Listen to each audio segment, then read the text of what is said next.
Okay, good afternoon, everyone. I'm Brian Taylor. I'm a professor of urban planning at UCLA, and I'm a director of the Institute of Transportation Studies, and part of the system-wide group from the Institute of Transportation Studies with campuses at Berkeley, Davis, Irvine, and UCLA that are putting on this forum with the helps of people at the University of California. This is the third in a policy series we're doing, giving updates and reports on work that we've been doing over the last year on the behalf of the state on various transportation policy planning, engineering, and science issues.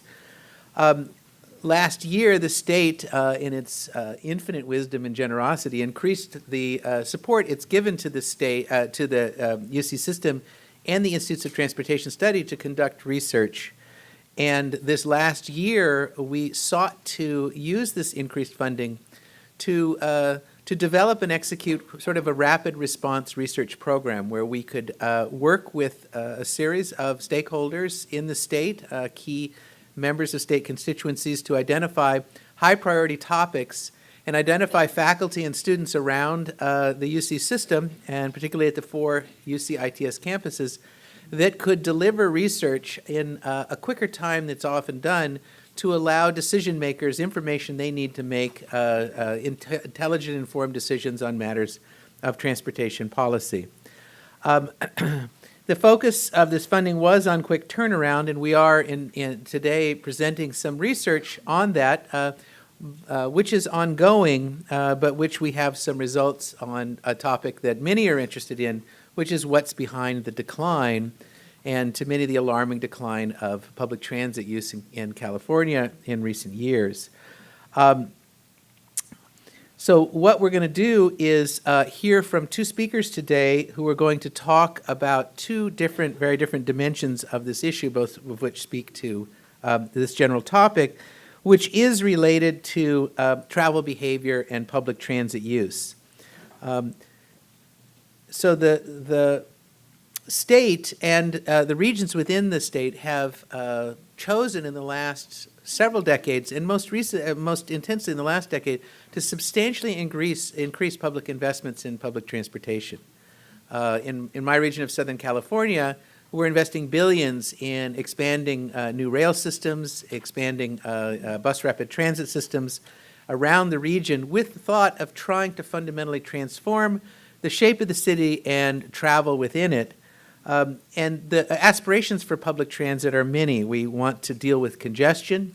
We want to provide alternatives for people from having to travel in automobiles. We want to address climate issues, social equity problems, steer development in the right direction. We have a lot of aspirations for public transit, but it stands to reason that none of those aspirations are going to be met unless we're able to actually increase utilization of public transit. And when we see evidence that public transit ridership is declining, it's time to come in and try and understand what could be behind that.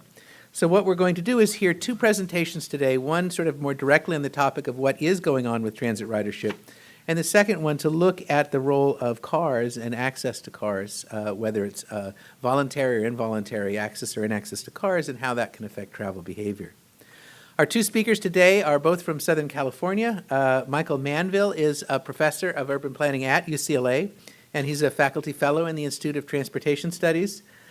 He studies transportation, land use, and public finance. He looks at the willingness of people to finance their own local improvements in public services, including transportation. He also looks at the role that local government policies and regulations have on the cost of housing within the state, which is another important issue. He's going to be talking to us today about trends in transit use in California and some ideas about what may be behind those issues. Our second speaker, who I'll briefly introduce as well, is Jean-Daniel Saphores from UC Irvine. He's a professor of civil and environmental engineering. He also has appointments in the Department of Economics and in policy planning and design. He studies transportation systems and environmental impacts, transportation and public health, transportation and social exclusion. And we're going to hear today, he'll talk about people who have access to cars and by what means. So first, let me invite Michael to come up and give us an overview of trends in public transit use. Thank you. All right, thanks. And thanks for advancing my slide. All right, it's great to be here. And as Brian mentioned, the topic today is the sort of decline that we've seen in public transit use throughout California. And what this first slide shows you is that the basic trend in transit use in California over the last 8 or 9 years, depending on whether you're measuring absolute boardings or per capita boardings, and this shows absolute boardings, is that it's been a little bit flat. We haven't seen transit ridership grow very much, certainly, and as Brian mentioned in his introduction, that's particularly problematic when you think of all the investments we've made to increase transit supply.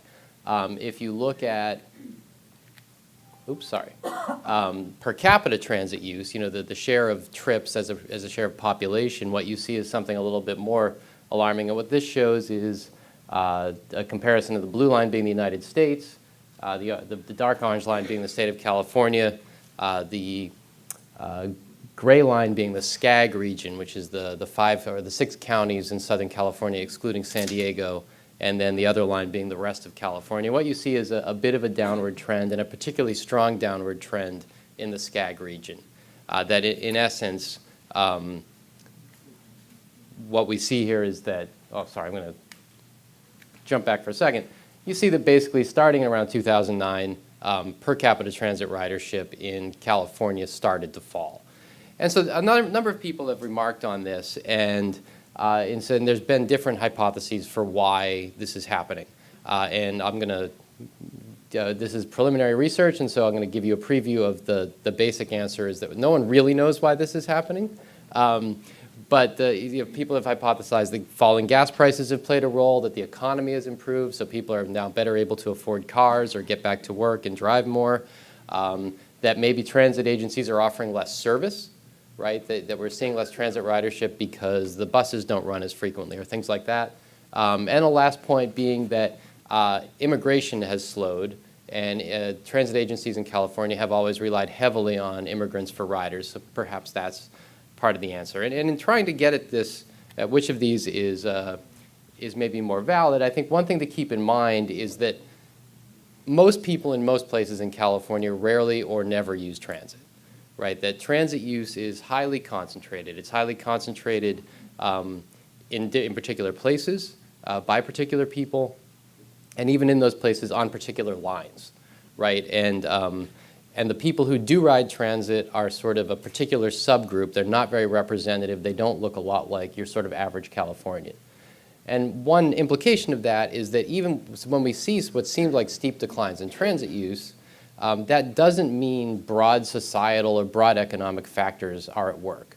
If we saw like a 10 or 12% decline in driving is something that almost everyone does, we might say, oh, this must be something to do with the big California macroeconomy.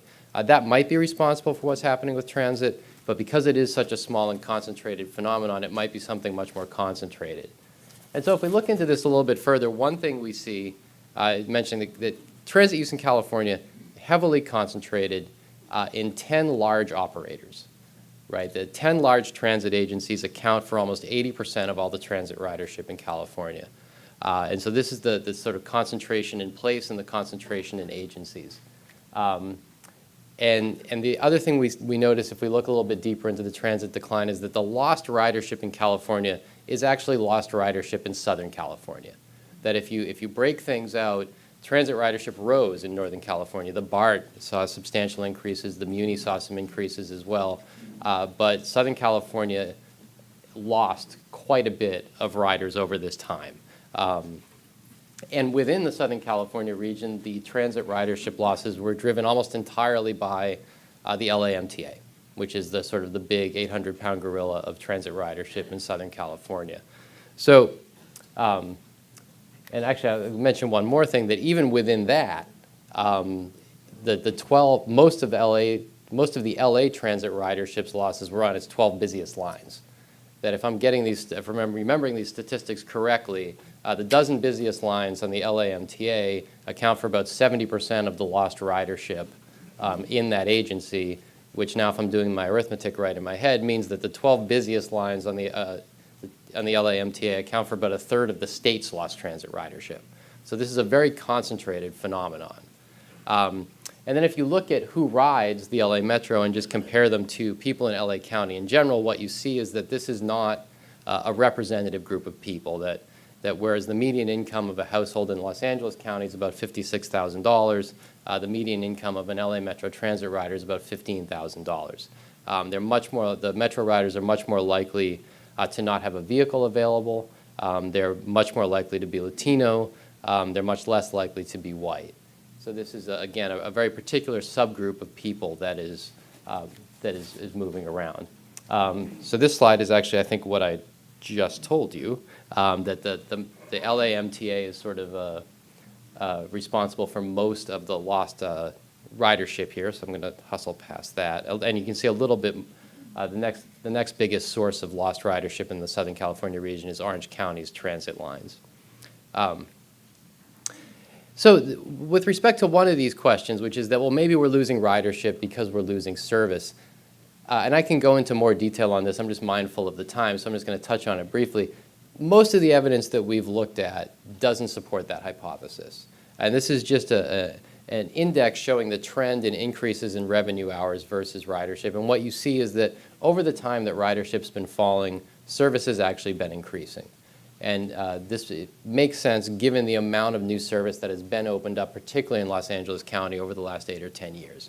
So whatever's going on, it doesn't seem to be a simple story of we just offer less transit service, and as a result, we're getting less boardings. There also seems to be little relationship, and again, this is an index trend, between ridership and unemployment rates. Right? So what you see here is per capita ridership and unemployment rates going back to about 1998. If you just look in the last year or so, they're both falling, but at the same time, ridership didn't increase when unemployment went way up. It didn't increase when it started its decline. So that doesn't seem to be explaining it either. And a final point is that there doesn't seem to be a huge relationship between gasoline prices and transit ridership, which is that, again, if you just were to look from 2012 forward, there'd be a very strong correlation. From 2012 forward, both transit ridership and gasoline prices fell. But transit ridership did not rise during this 10-year period from 1998 to 2008 when gas prices rose more than they ever have in a 10-year period. So this is an important point. Gas prices are very strongly correlated with people driving less. But driving less is not the same as riding transit more, and there doesn't seem to be a big correlation between gas prices going up and people necessarily riding transit a lot more. So what is going on? And again, like, we're still kind of in the early stages of this, but one possibility seems to be that more immigrants over the past 10 years have been acquiring automobiles. And this is, to make this very clear, most foreign-born people in California or the United States are not transit riders, right? But in Southern California, in particular in LA County, most transit riders are immigrants, right? So in 2015, about 52% of the transit commuters, it was a little bit different than riders, but transit commuters in LA County are foreign-born, according to the census. But in 2000, 66% had been foreign-born. So so in the context of ridership also falling, when you see that share of immigrants falling, it's not 100% certainty, but one conclusion you can draw from that is that we're just losing foreign-born people on these lines. And then again, sort of the same thing, the sort of caveat is that most households that don't have vehicles do not have transit riders in them. But many households that use transit don't have vehicles. So again, I don't want to create this impression that we're talking about all immigrants or all households without vehicles. Most of those households don't use transit. However, if you look at transit riders, they're disproportionately likely to be foreign-born and to be in households without cars. So keeping that in mind, one thing we notice if you just look at the census, and I'm happy to talk a little bit methodologically about this. I'm relying on the census because it shows us annual data. But that means that I have to talk about commuters rather than transit riders per se. But if you look at the census, one thing you see since 2000 is that foreign-born households have become much more likely to have vehicles. And they've also become less likely to report being transit commuters. And this is both a cohort effect and an assimilation effect. And what I mean by that is that by cohort effect, I mean that if you look at immigrants who have arrived in the past 5 years, right, they are much less likely to report being transit commuters and much more likely to report having a vehicle than immigrants who arrived 15 or 20 or 30 years ago. And by an assimilation effect, what I mean is that those same immigrants who arrived 30 years ago, if you looked back at the 1990 census, that cohort of immigrants was much more likely to not have vehicles then than they are now. So we have these two processes where the longer the foreign-born stay in California, the more likely they are to start driving like everyone else, right? And also the new immigrants that we're getting are much more likely than previous waves of immigrants to arrive with vehicles and never be transit commuters, or to not be transit commuters thus far.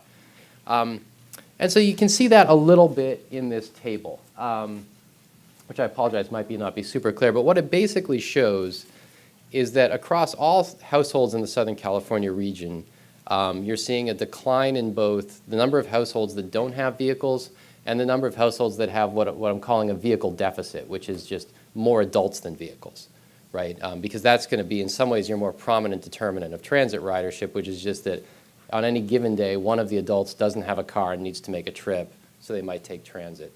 But those declines in sort of the SCAG households overall are larger when we look particularly at the foreign-born, and then largest when we look particularly at foreign-born people who've emigrated from Mexico, which is a very large share of immigrants in Southern California, and particularly for the LA metropolitan area. And so this strongly suggests that part of what's going on here is that a very core, a ridership that the transit agencies in Southern California have always depended on, has made up a very large portion of them, is migrating away from transit and starting to travel more like the rest of us. Why exactly that's happening, we don't know. But that seems to explain, at this point at least, why we're seeing less ridership. So I'll just wrap up with a few policy implications. And the first thing I'll say about policy implications is that they're probably a little premature because we still are not entirely sure what's going on. But the gist of this, or the part of what I want to put in everyone's head before the discussion, is that if in fact what we're seeing early on is that transit use is falling in Southern California because sort of low-income riders and particularly low-income immigrants are kind of graduating out of it. Oh, I have more time than I thought. Then one thing we might need to think about is what the actual goals of transit service are, right? That I think, you know, it's easy to sort of be alarmed that transit ridership is falling. But I think most of the reasons that we want to have more transit ridership have to do with goals other than just more people being on buses or trains, right? I mean, oftentimes we use transit ridership as some sort of proxy for people are driving less and we're improving environmental outcomes or we're getting less congestion and so forth. That's very different, though, than just having more people on a bus or more people on a train. And so I think that what we see here in terms of the falling ridership in Los Angeles County that's translating into the falling ridership in the state is a change in the current function of transit in Southern California. And transit in Southern California right now is very much a social service, right? It provides mobility for people who can't move around on their own, who don't have automobiles and things like that. And that's an extremely important goal for public transit, right? But if that's what the goal is, then in some ways, we shouldn't be too upset if ridership starts to fall, right? Because we want to be able to provide mobility for people who don't have it, but we don't want to predicate our transit strategy on people essentially staying poor, right? And so if we're concerned about falling ridership, then, and if in fact what we're starting to see with our data here about immigrants acquiring cars is part of the reason for it, then I think one thing we have to do is step back and ask ourselves, well, why do we want more people on transit, right? Because if we want more people on transit because we want to reduce our carbon impact and we want to reduce our emissions and so forth, that suggests to us that our goal shouldn't necessarily to be and go and get these folks who are leaving back on the train or back on the bus, but to take steps that would actually get people who currently are driving a lot, right, and do things that might encourage them to drive less, and then as a byproduct of that, they would end up on public transit. And I think one of the difficult aspects of that is that it suggests that some of the factors that determine transit ridership, some of the most important factors, aren't really in control of the transit agencies, right? Because this is where you start talking about things like higher gasoline taxes and so forth, that reduce driving, and then rising transit ridership becomes sort of a happy byproduct of that. So, so I think that in short, like if we want to move beyond the goal of just we want to move people around who don't have the means to do so themselves, which is an important goal, then we also have to think about other policies beyond transit itself that involve that are very politically difficult because they involve sort of confronting cars and a driving culture and things of that nature. And so I will wrap up, and thanks for your attention, and bring on our next speaker.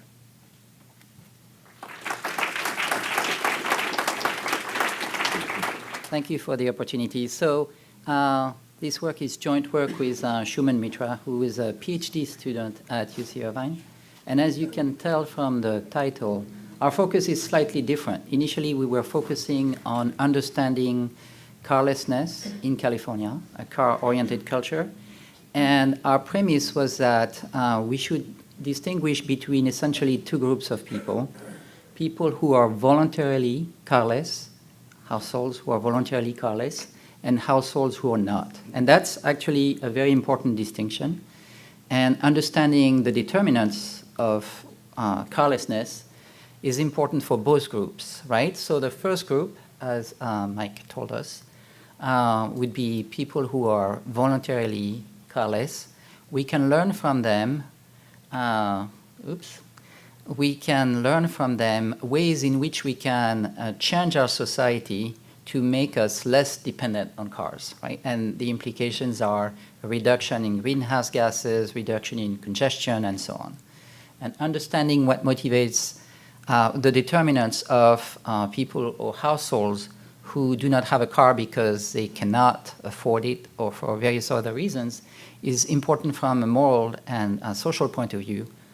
Basically, they are excluded and they are not afforded the same opportunities as we are, right? So there are two dimensions to this problem, and that was our motivation. And in the process of conducting this research,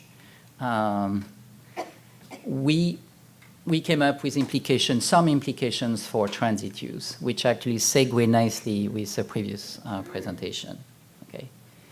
So again, our focus is on carless drivers instead of driverless cars, even though this is tongue-in-cheek. But you'll see, of course, at the end, the point we want to make is that the landscape is changing dramatically. And instead of focusing on cars now, maybe our focus should be on mobility services, right? And so what's happening here now it may change drastically over the next few years. Okay, so that's our focus. That's what we are working on. And so we started this work looking at the landscape and noticing that the percentage of households without motor vehicles has been steadily increasing over time in the US as a whole.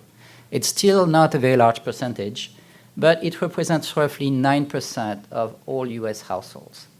By the way, not owning a car or leasing a car is not the same as not having access to a car, right? Some carless households actually do have access to a vehicle, of course, right? And so what I mentioned generalizes to the two-thirds of the largest cities in the US.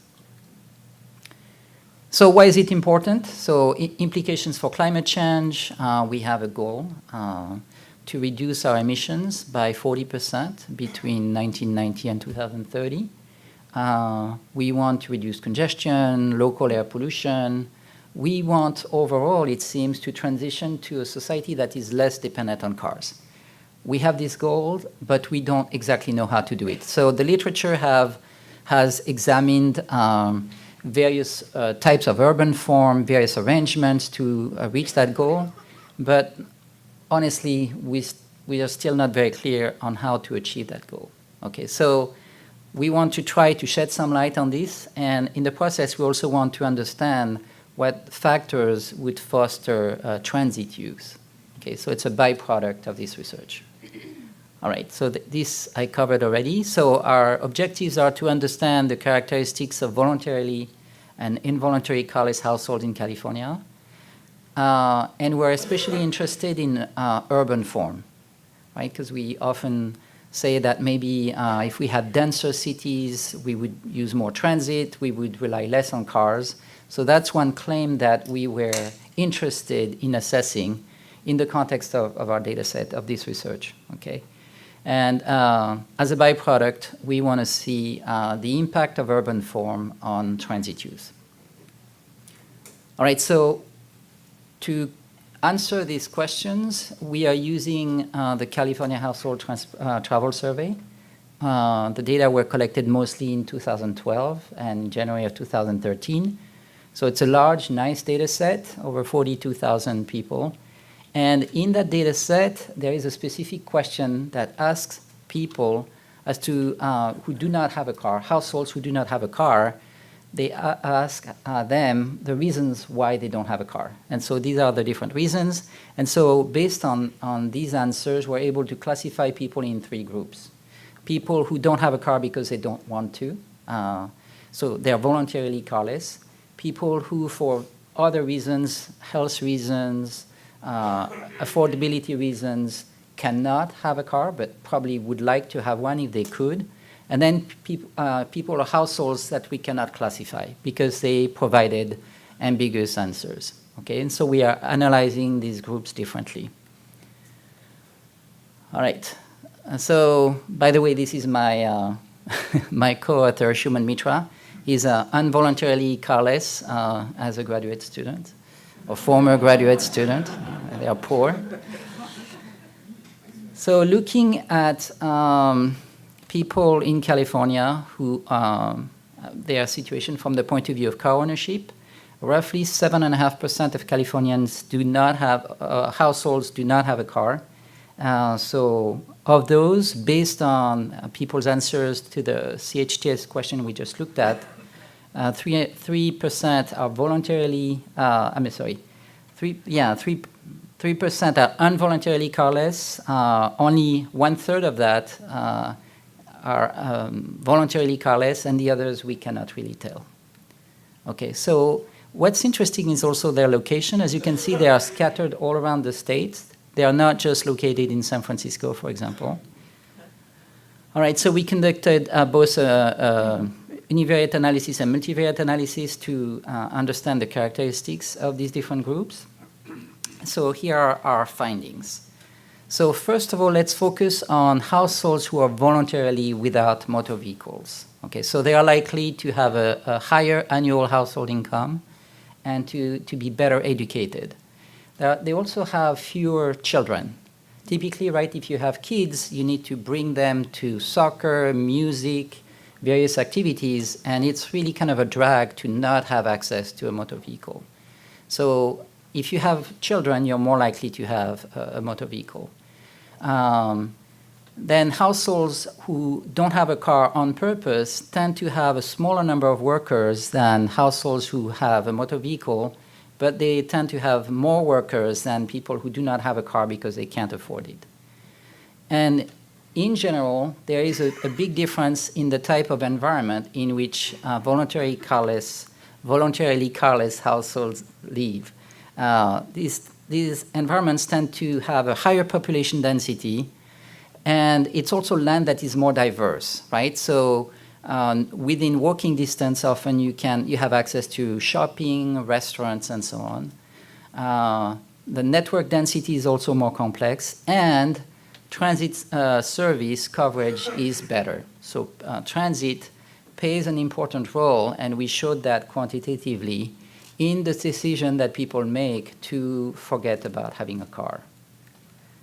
All right, then we looked at trips that people take based on the group they belong to, and we found that if you have a motor vehicle, you're more likely to take more trips per day.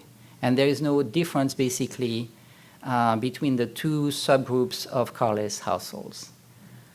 What struck us, though, is that many involuntarily carless households did not travel on the survey day of the CHTS.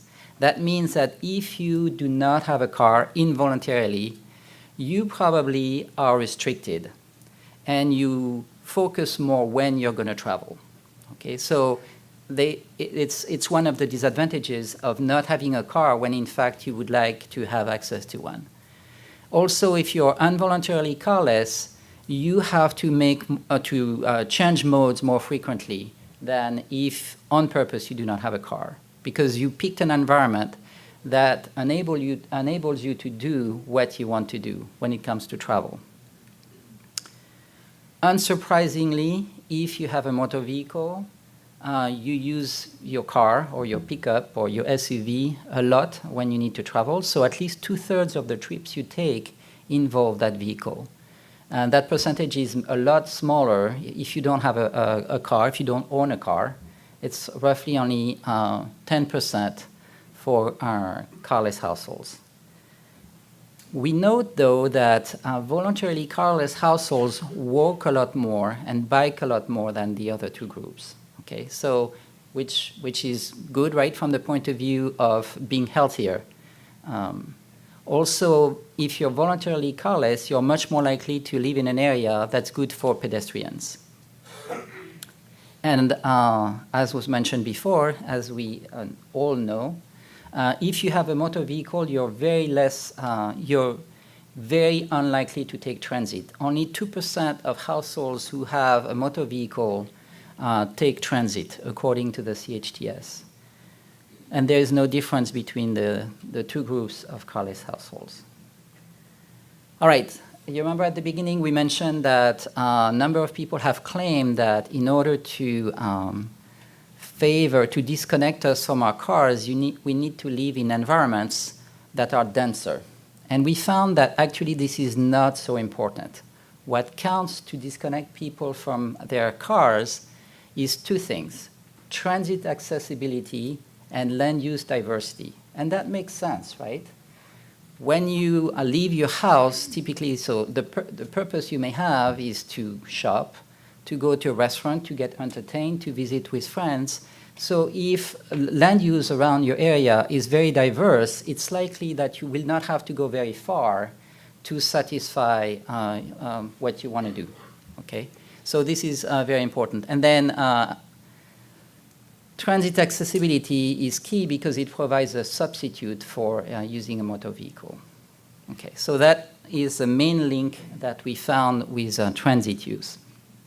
And the other measures of land use we used, statistically may be significant, but practically they are not very important. Okay. All right, so in summary, so we were able to tease out the characteristics of voluntarily versus involuntarily carless households. And from the point of view of the built environment, our main finding is that the two most important variables are land use diversity and transit accessibility. But we should keep in mind that, so this research is valid right now, right? But the landscape of transportation services is changing rapidly. What counts is more the ability to be mobile when you want to be. And thanks to services like Lyft or Uber, I'm sorry for advertising, or innovations when it comes, for example, to mobile ticketing, the ability that people will have to travel when they want to, hopefully is going to increase substantially in the years to come. That's it. Finished on time? Oh, yeah. Perfect. Thank you.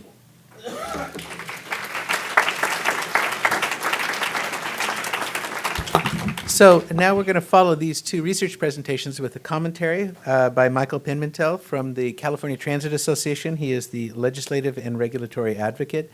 He'll offer a few minutes of comments, and then we'll have Michael and Jean-Daniel come up, and then we can go through some questions and answers from the audience. So, Michael?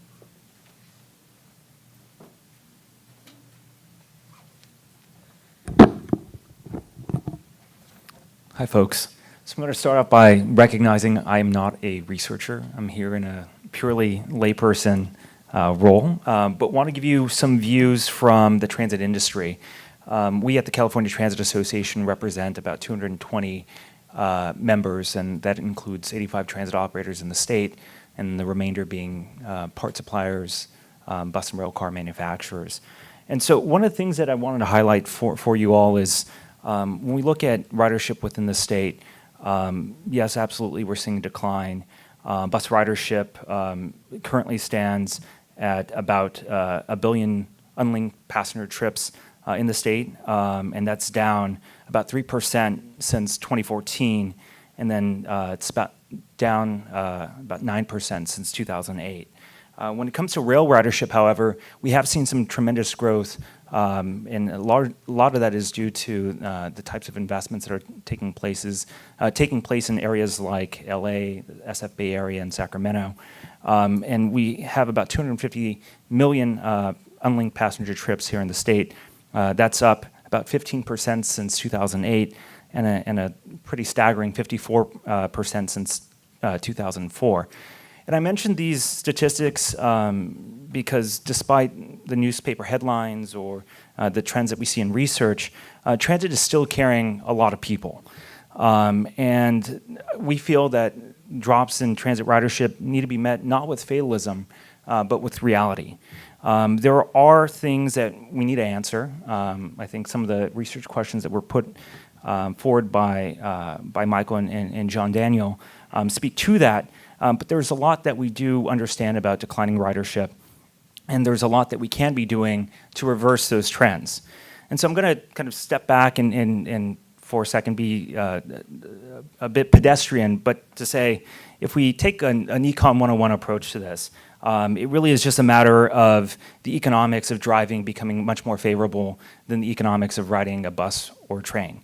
Of course, there are areas that I think the previous speakers had noted the impacts are probably not so severe, but we are recognizing things like economic expansion, plunging oil prices, and we're seeing rising fuel economies. And all of this means that the ability to ride, or rather to drive, is becoming increasingly cheaper for many people. You've also got the introduction of ride sourcing services like Lyft and Uber and other forms of shared mobility, which makes calling a car really easy for a lot of people. And so we feel that on this end, we are seeing some decreases in the cost of driving, and that's also being met with an increase in the cost of taking transit. Cities, as you know, and particularly for low-income people, are becoming increasingly unaffordable. Rents in California have increased at twice the rate of the national average.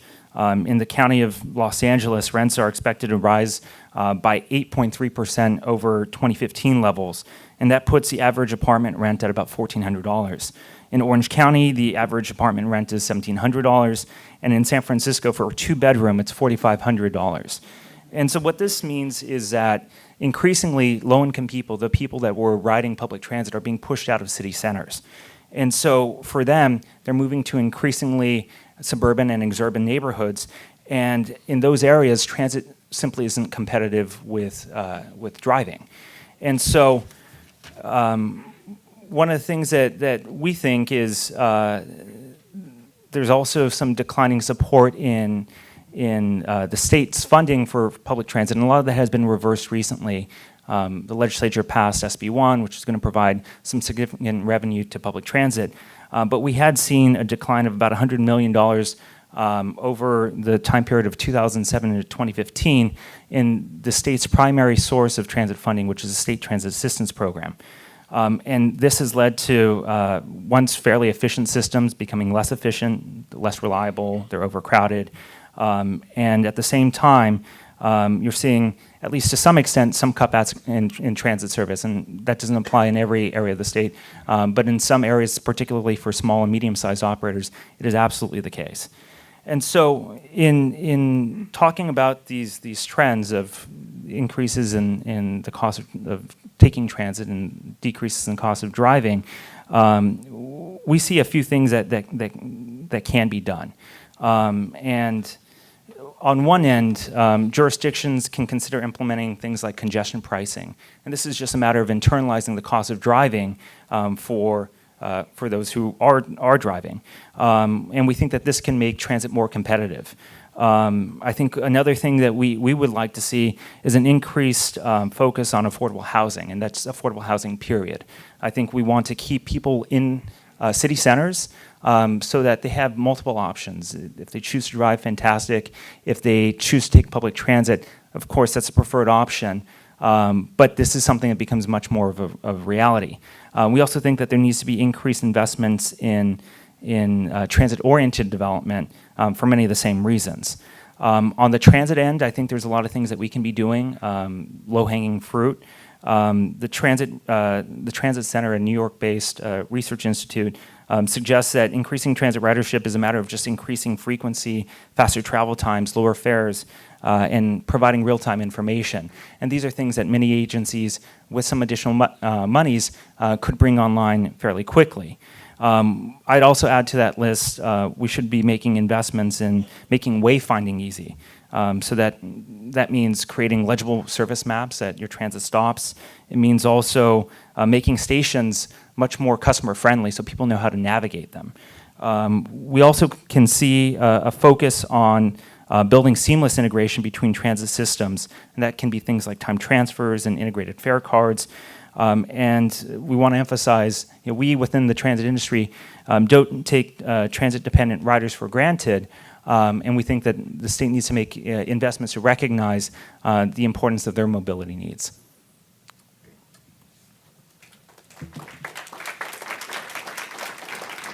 Now, Michael, before you settle down, all three of you should come up and join the panel. So this is the time we're now going to take. I'll supervise that and then call on people. If you have questions, please let me know. Here, let's start back here in the back. We're gonna pass the mic back. Okay. Question for Mike. Hi, question for Mike. Did you guys look at fares when you're looking at all the other variables and stuff, the service levels and that stuff? We've just started looking at fares, and I think, so this could change, but in general, fares, well, I'm going to say this and then I'm going to put a caveat. LA Metro fares really haven't gone up much at all, and depending on where you start the trend, in some ways they've fallen in real terms. The problem is that the transit fares are sort of like the corporate tax rate, which is just like no one actually pays what the stated fare is because there's different passes and there's different swipe cards and everything, and so it's really hard to figure out what the average effective price of a transit ride is. But it doesn't seem, based on what we've done preliminarily, that the transit fares have risen so much that that would explain a lot of the falling ridership. In research I did in the past, not related to this current work, since 1980, inflation-adjusted fare revenue per boarding, which is a way to account for all of the different kinds of passes, has been just slightly above it's been about 7%. So there's been relatively little change in average fare per boarding over this period. But that doesn't speak to this case in California.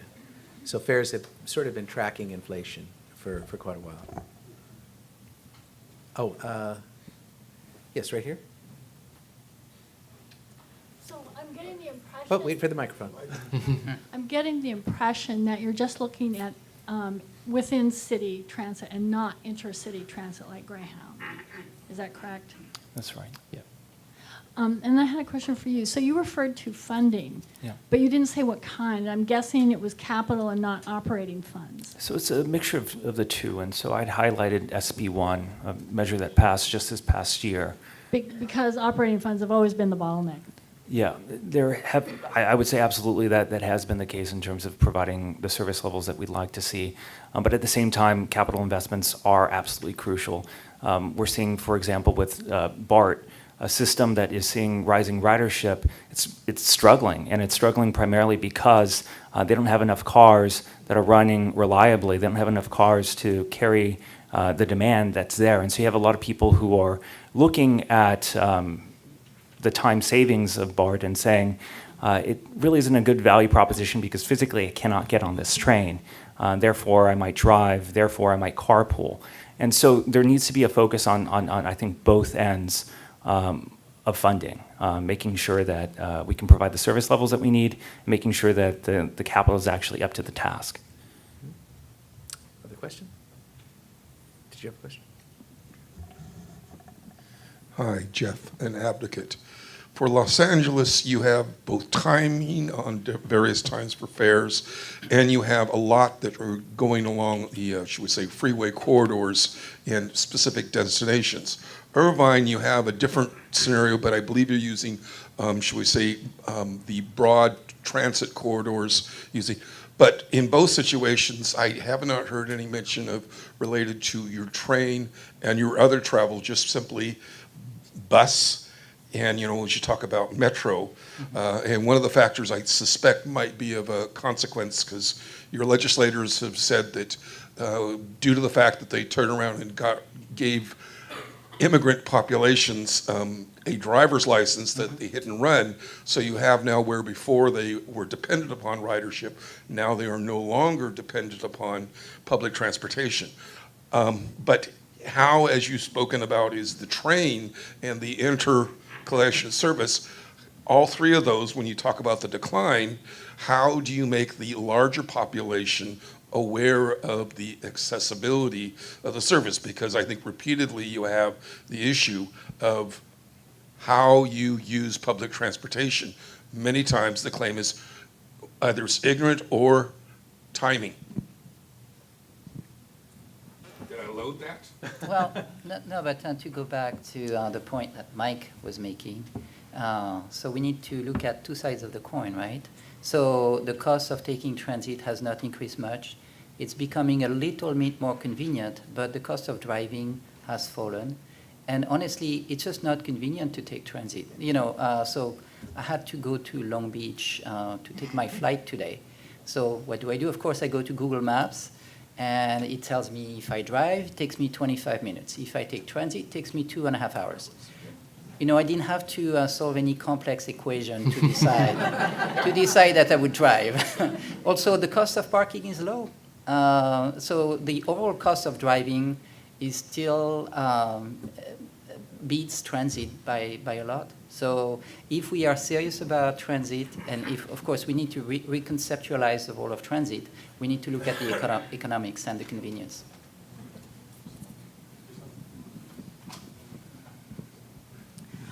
While it may not account for the declines in transit, I'm wondering about the pedestrian access to transit. And I know I see a lot, for example, of active transportation program funds going to more recreationally oriented facilities rather than providing safe street crossings at transit stops.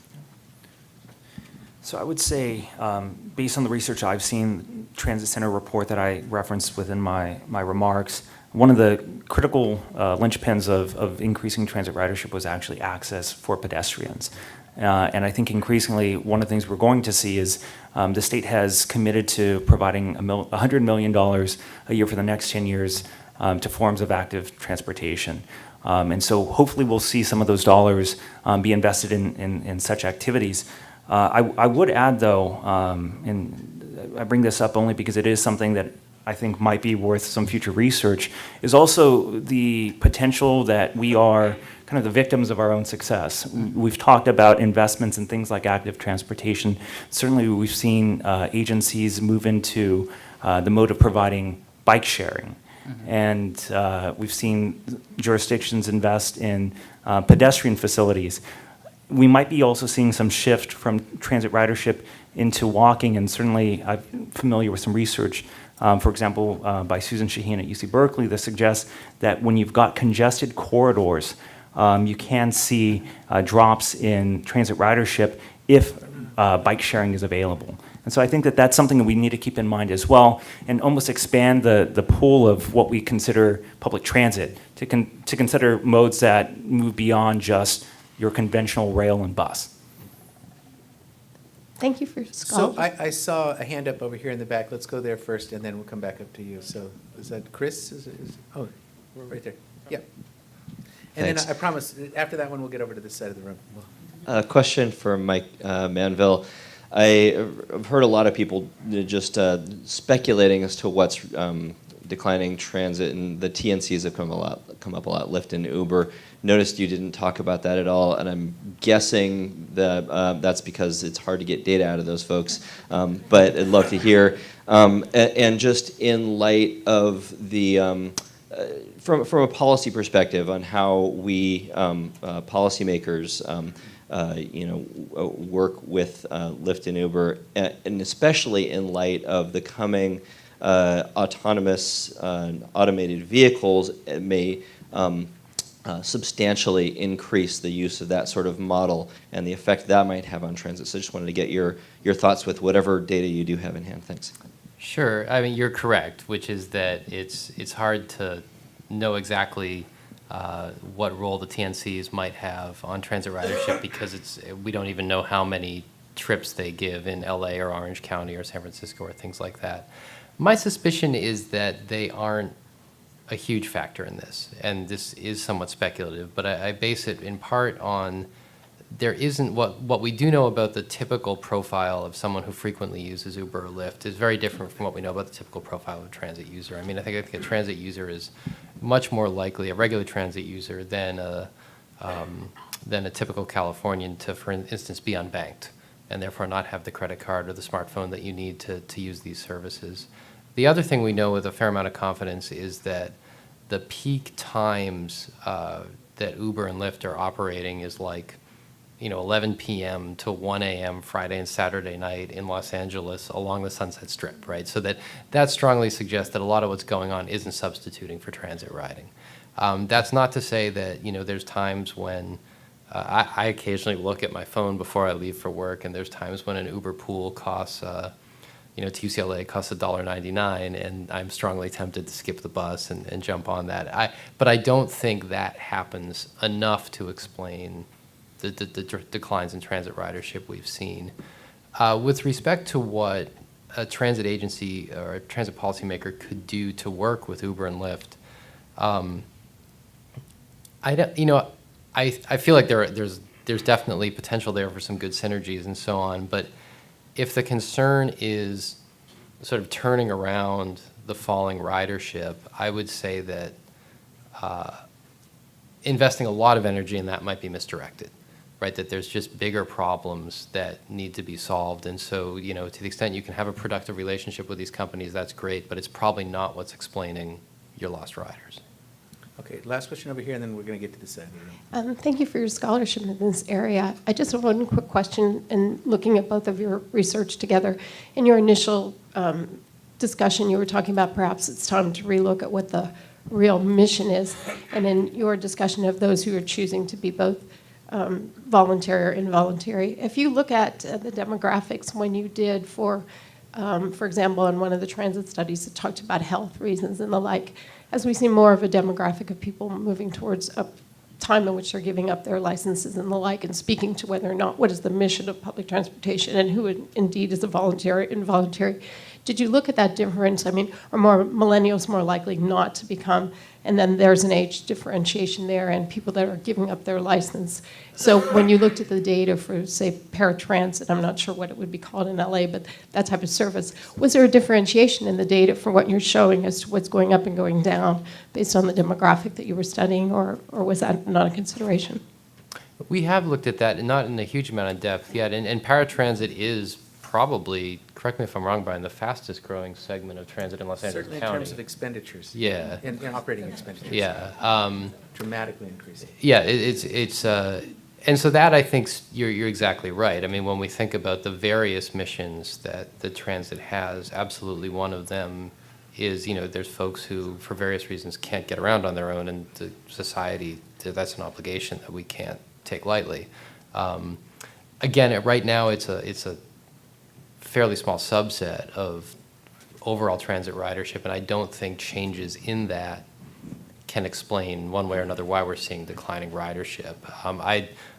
I certainly don't support, and I don't think anyone else does either, that if we were to rethink transit's mission, that we would abdicate that. I mean, it's an absolutely crucial social service. Okay, let's move over to this side of the room for a few questions. I saw hands up. Now no one's raising their Thank you.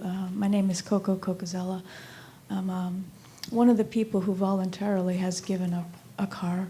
Wow. I have a choice, and I moved from a more suburban area to Sacramento itself, pretty much to be near the diverse neighborhoods that was discussed, and also to have access to public transit. I found your guys' research and discussions very interesting and enlightening, and I thank you for that. I think it's really important for us to address potentially the idea when you first started discussing why, there were economic factors. Potentially we want to put a line item there about culturally or value, why. What do we value? You were discussing how you looked at your phone this morning and said, oh, I'm going to do this versus this. I would almost challenge you, there is a threshold obviously, but I would almost challenge you and say, I would choose the 2.5-hour thing because I don't like having to park and deal with the getting around the airport nonsense and yada yada. Obviously, like I said, there's a threshold, but the point is, culturally, what do we value? How do we speak to one another about that? How do we compel people who are making decisions to think about that? And how do we confront, one of you used the word driving, and it's tough. I mean, there are going to be lobbyists in our face all the time, and we have to be very, very courageous. I just want to put a plug out there that no matter how much we all agree, and we're all sitting here, probably most of us are in the choir, we have to be extremely courageous when the no buts come back at us, and they will continue to do so. Thank you. Okay, over here.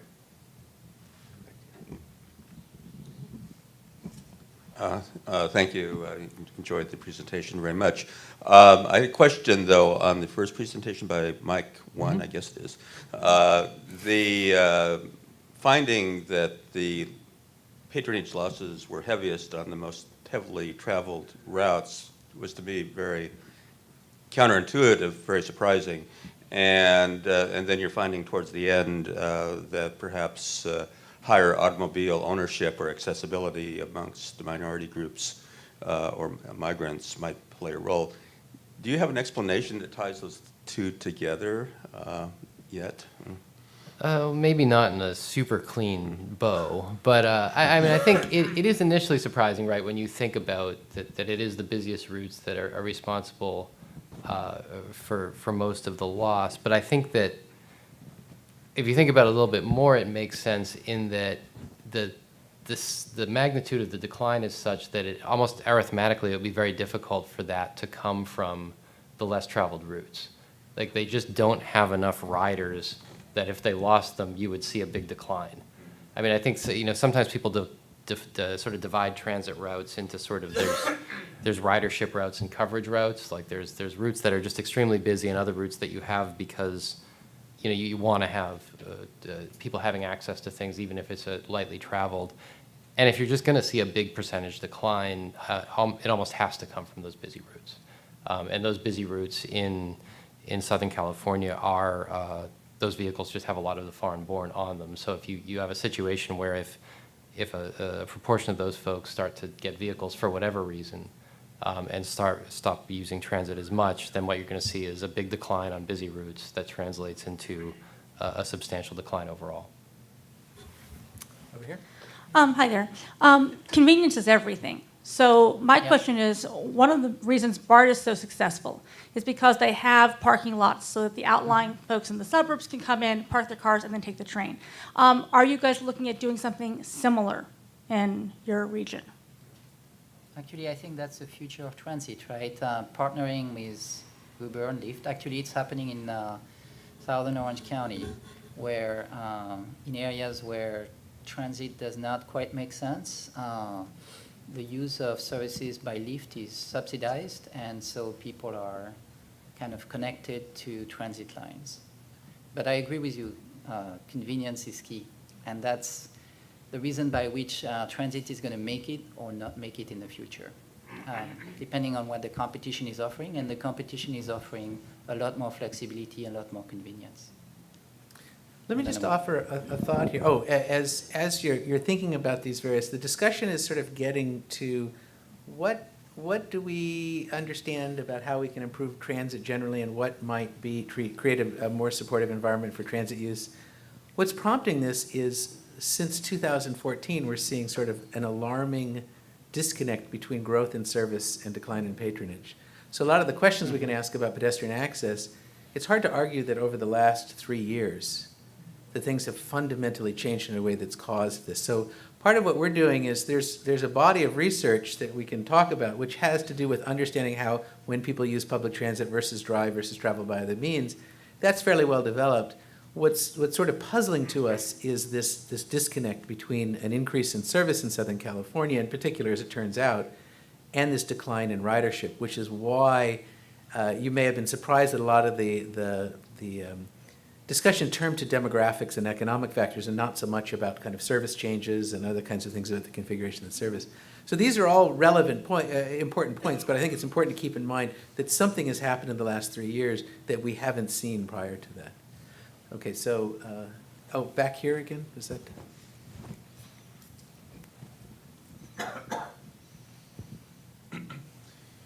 If I understood the chart right on Mike's presentation, it showed a pretty staggering drop in zero-vehicle households.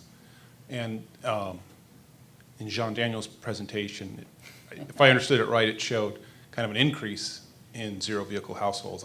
Could you guys reconcile the two? Am I missing something?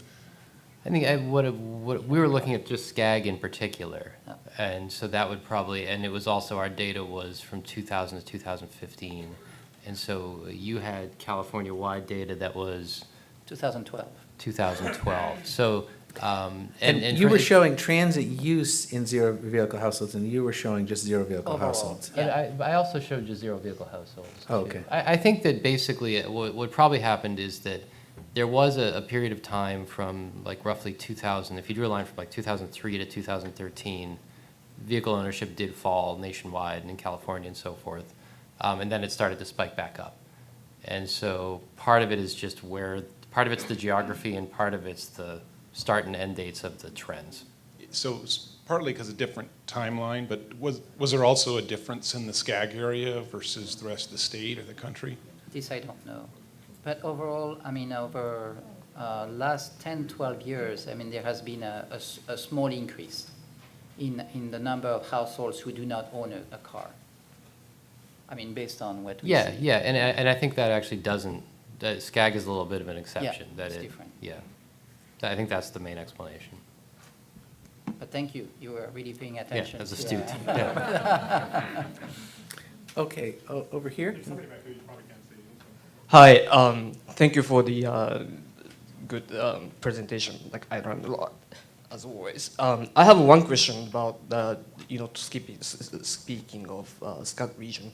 So you said the rail ridership is increasing, like skyrocketing in like last decades or so, while the transit ridership is declining, right? But one of the agency or one of the service going on the reverse of that trend is Metrolink. And do you have any insight or any idea or any guess on like why the Metrolink ridership is declining, going against the trend? Sorry, so is the question that rail ridership is increasing, but Metrolink ridership is decreasing? Right, yeah, it's not going, like for the trend. Yeah, so actually, I was going to jump into it. Go ahead. Oh yeah, if I say something you disagree with, you can pile on. I think that it's probably a little bit, from the data we've looked at, it's not entirely accurate to say that rail ridership in Southern California is increasing. What's basically happened is that in the last 4 years or so, LA Metro has opened a couple new lines, and so they've seen, or expanded a couple lines, and there's been a big increase there. And that's particularly been concentrated along the Expo line, which was a very long expansion. But if you take out the Expo line, in the last 5 years, rail ridership for LA Metro has fallen. Like most of the established lines, I'm going to get these numbers not quite right, but from 2012 to 2016, Metro line, Expo Link, Expo grew by about 20,000 riders, and the combined other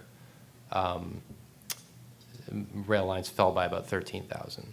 And so it really is more like Expo versus everything else than sort of like rails on the increase.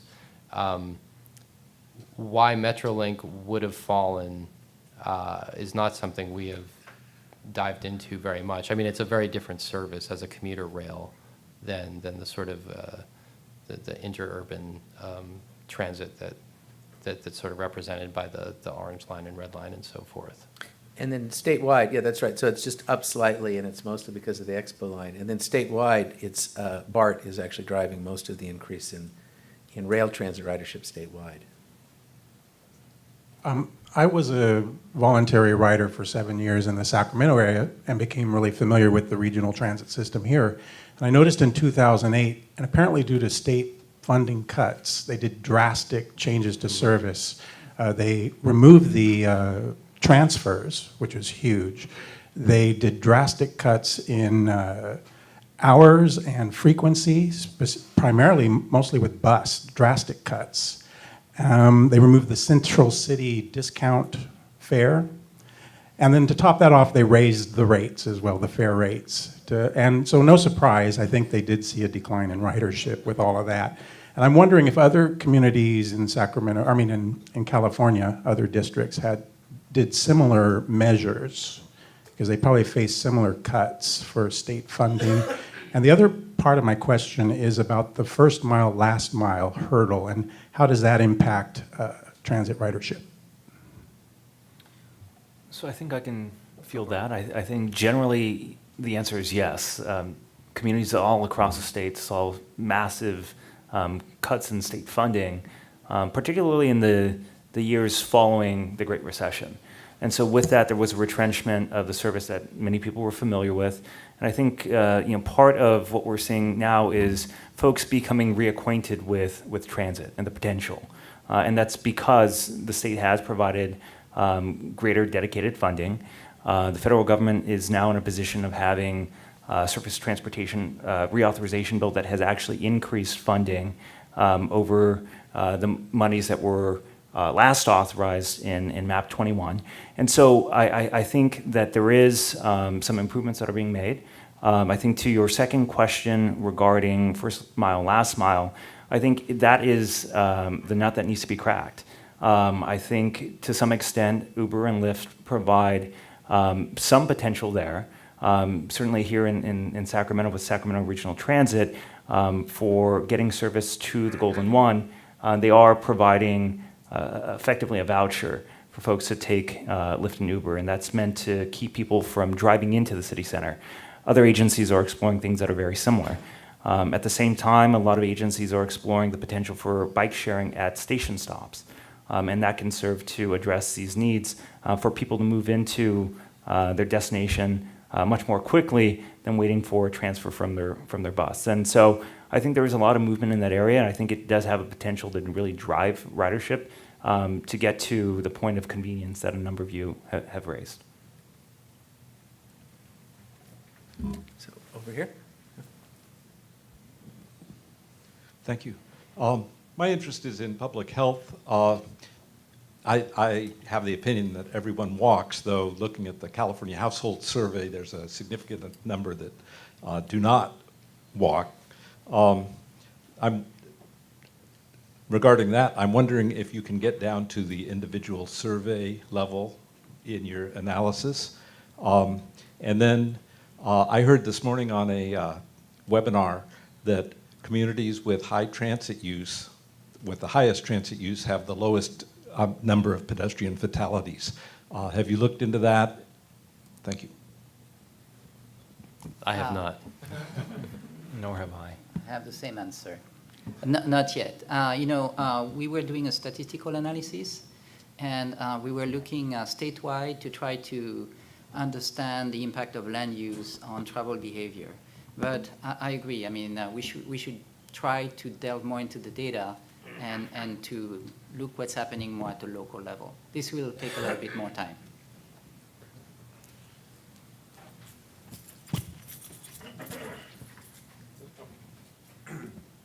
Thank you. This is a follow-up of Stephen's question about the impact of service reductions on patronage, but in particular, one of the things you mentioned in Sacramento that seemed to be particularly devastating was the elimination of transfers between buses and trains on a system where the route structure had been redesigned and predicated on the need to transfer, and then So by elimination, you mean elimination of free transfers? yes. Oh, okay, okay. Yes, and the patronage trend in Sacramento was up until that point where they eliminated the transfers, and it's been down ever since for over a 10-year period. I think that happened in San Diego as well during the 2008-2010 period. I think transfers between buses and trains were made non-free at that point. I'm not 100% sure on that, but I think San Diego experienced, though,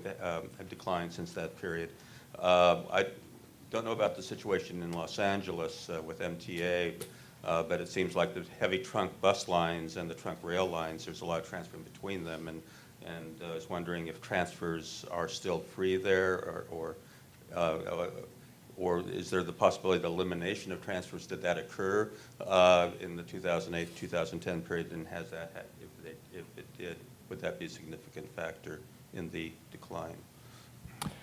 So I might not get this exactly right. So, right now, with if you purchase a pass, like just a one-day or a single ride pass, you get a free transfer.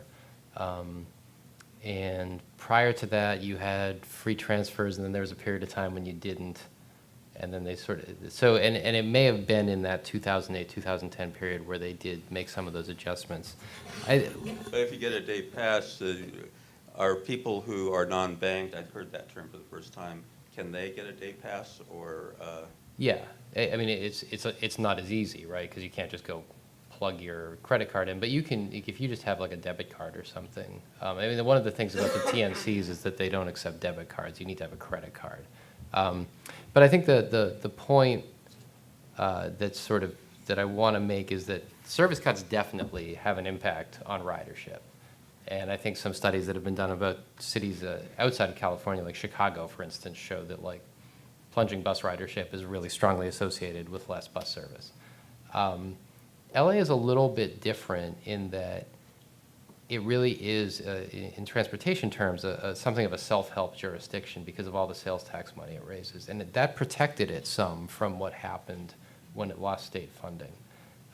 And then the other fact to keep in mind is that you lost some people perhaps during that turmoil of 2008 to 2010, either because of service being lost or because folks weren't employed and so they weren't commuting.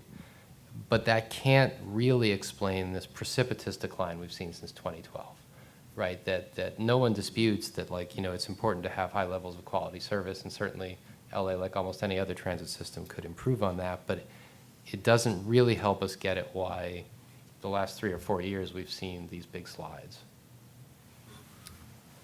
Okay, over here. Oh, go ahead. Has there been a trending of increased number of vehicles per household over the time, and does that have any bearing on the decline in ridership? Yeah, absolutely. And I think that one of I guess maybe the only table I showed, that the number of vehicles per household has gone up, and more specifically, what's really fallen, in addition to households that don't have vehicles, is households that have fewer vehicles than adults. Right, and when you look at surveys of Metro riders or Octa riders in Southern California, the question that's most frequently asked of them is, did you have a vehicle available to take this trip? Which is very different than, does your household have a vehicle, right? And overwhelming, like 70, 69, 73, depending on what year you look at, % of the folks who are on those transit vehicles say, no, I didn't have a vehicle available for that trip, which suggests that they're probably coming from a household that had this deficit of vehicles, and that's fallen a lot, right, by about 50% from 2000. And so you're just seeing additional vehicles in households where there had been an adult without access to one. I just wanted to bring up the issue of riders who buy the monthly pass and riders who do not, because they have different motivations. So, for example, a rider who has a pass, they don't care about charging for transfers, although it still does take more time. But I don't know if that entered into your analysis or if it enters into the larger picture. It's certainly, you're absolutely right with respect to how much a transfer matters. It makes a huge difference, right? Because you have unlimited rides, right? As long as you pay that monthly pass. Oh, also in terms of the ridership changes and the revenue picture and so on.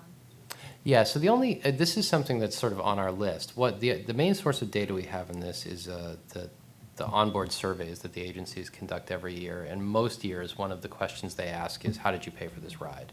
And there's a growing proportion of them in general, year over year, that have some sort of bulk pass, right? They buy the monthly pass or something like that, which suggests that for more and more riders, or each year, they're going to be less sensitive to transfer policy or did the nominal fare rise or fall.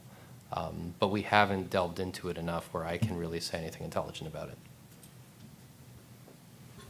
Okay, there was a question. I saw him first and then back here. So good.